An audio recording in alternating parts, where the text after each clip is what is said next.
do you know this plant? This should give it away.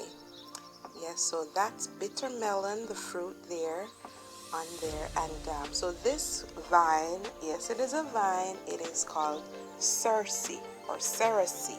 Cerassee. It's usually found in the Caribbean. And yes, it's a native of Africa. Alright, so another name for it is Carilla, yes, or Carolil. And yes, so did you know that Cerassee is great for fighting cancer, diabetes, hypertension, yeah, even constipation, especially in children, colds and fevers.